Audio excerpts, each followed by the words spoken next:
Canada has what the world needs. We're becoming an energy superpower.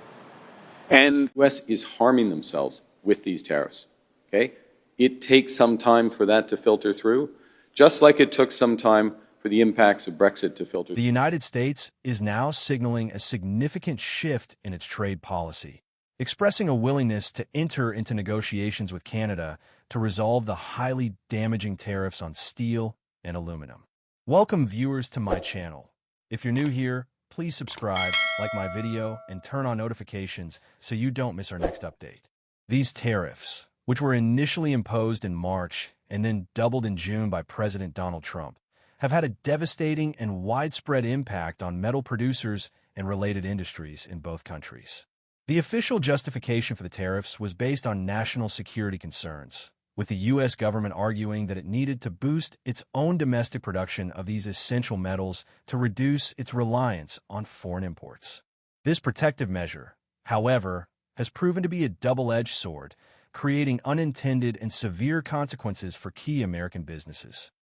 This newfound readiness to negotiate is a direct result of intense financial pressure and public criticism from some of the largest U.S. corporations.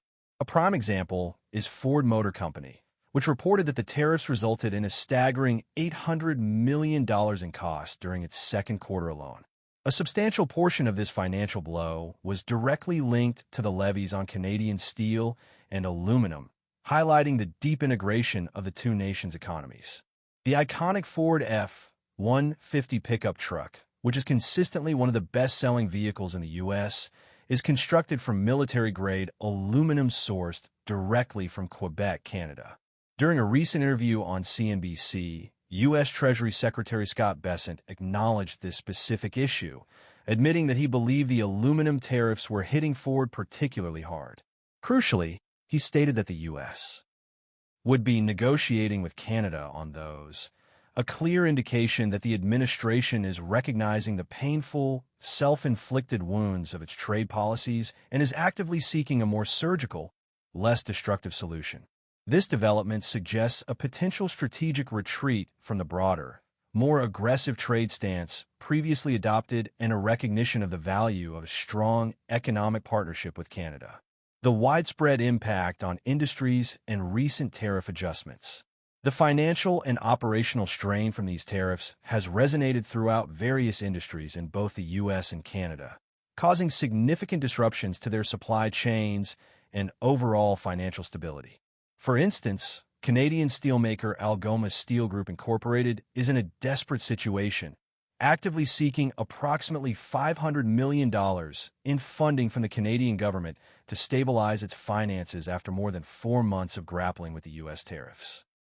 The company's suspension of its dividend payments to conserve cash is a stark indicator of the extreme financial pressure it is under. Similarly, on the American side, Alcoa Corporation, a major U.S. aluminum producer with 3 key smelters in Quebec, reported a substantial $115 million in tariff-related costs during the second quarter. The company's CEO, Bill Oplinger, has been a consistent and vocal critic of the policy, repeatedly arguing that President Trump's vision of building new U.S. smelting capacity is not a realistic or economically viable goal.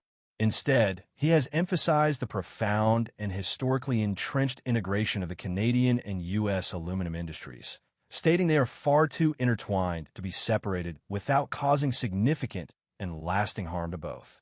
Oplinger has actively campaigned for a specific tariff exemption or carve-out for Canada, arguing that it is the only sensible path forward.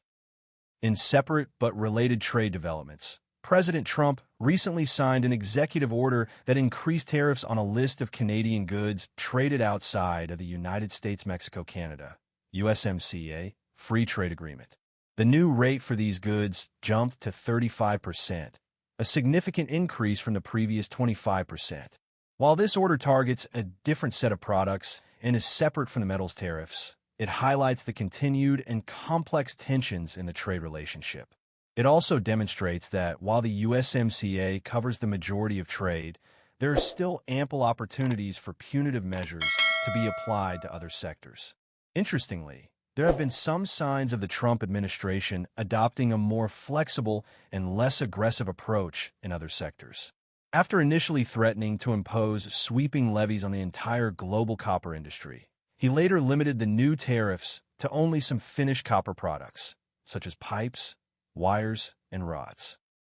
This decision spared broad segments of the industry, including mines that extract copper concentrate and producers of anodes, cathodes, and other semi-processed materials.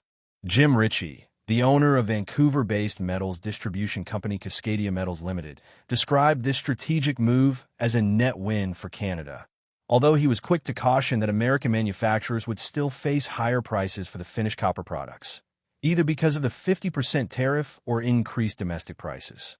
The exemption for copper miners places them in a similar position to other raw material producers, such as those of iron, ore, nickel, and metallurgical coal, who provide essential inputs for steel companies and have also been spared from the tariffs.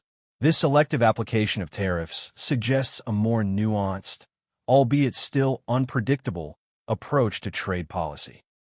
Despite these recent developments and a seemingly more flexible approach in some areas, a comprehensive trade deal between the U.S. and Canada remains elusive. Prime Minister Mark Carney had initially set a target date of August 1st to reach a broad agreement, but he had already expressed doubts that a completely tariff-free pact was a realistic possibility. He also indicated that the timeline to finalize a deal could be extended, underscoring the immense complexity and difficulty of the ongoing negotiations. While the U.S. has managed to reach preliminary trade deals with several other countries and trading blocs, such as the European Union, pacts with many other nations have yet to materialize. The existing tariffs on Mexico, for example, were just extended for another 90 days as trade talks continue between the two countries, illustrating the slow and often halting nature of these international trade discussions. The fact that the USMCA, which covers the vast majority of trade, is in place does not mean that separate punitive tariffs are not causing significant damage, and the desire to resolve these specific metal tariffs highlights their disproportionate impact on key industries and the need for a targeted solution. The global trade landscape under the Trump administration remains dynamic and fraught with uncertainty, forcing both allies and adversaries to constantly adapt to new policy shifts and declarations.